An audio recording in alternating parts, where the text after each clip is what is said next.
Na Štuki je zaživela mednarodna vas, v okviru katere se predstavljajo organizacije, ki študente spodbujajo k študiju v tujini in pa jih napotujejo na delovne prakse v tujini.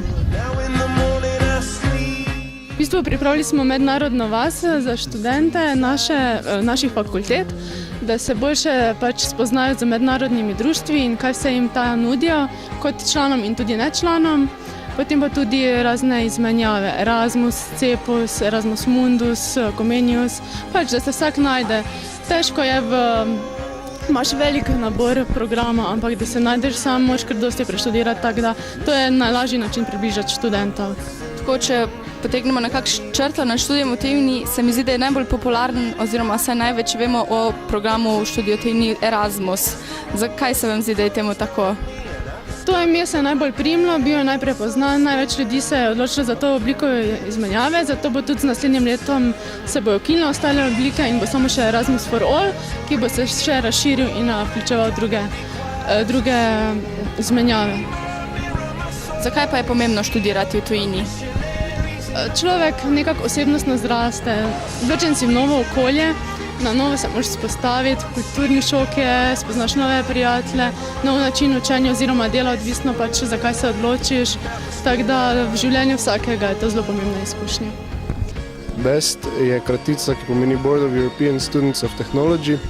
Smo študentsko društvo, ki prostovoljno se združimo in pomagamo študentom tehnologije, predvsem z kursi, tečaji, ki so predvsem orientirani na soft skills, torej kaj lahko študent pridobi izven svojega študija, ki mu potem pomaga pri nadaljnji svoji karieri.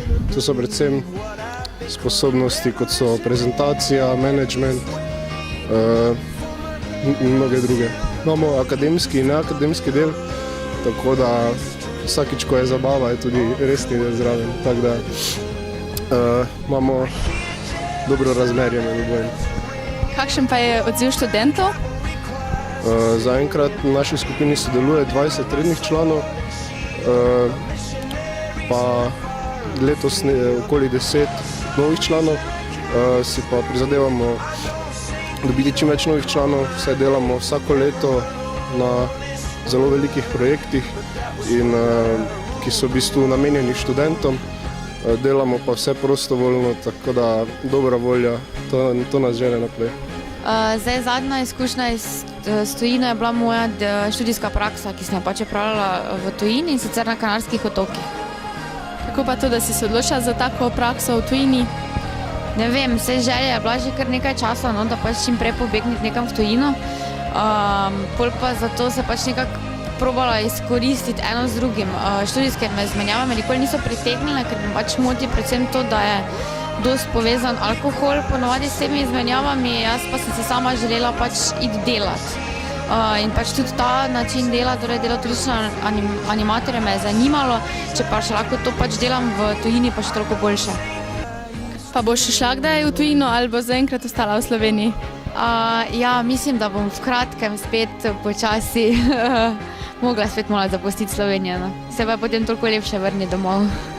Kaj pa priporočaš tistim, ki nimajo poguma, da bi šli, pa se vseeno mogoče potihem upajo, da bi šli oziroma želijo iti v tujino? Da nič odlašati, da iti zaradi tega, ker tudi če je res tako hudo, da ne moreš zdržati, lahko se vedno vrneš domov. Ni nobenih velikih preprek, ampak jaz sem prepričana, da bo prej bojo prosila družina, če se lahko vrne domov, da sam posameznik se ne bo hotel vrniti domov. Vse ne tako hitro.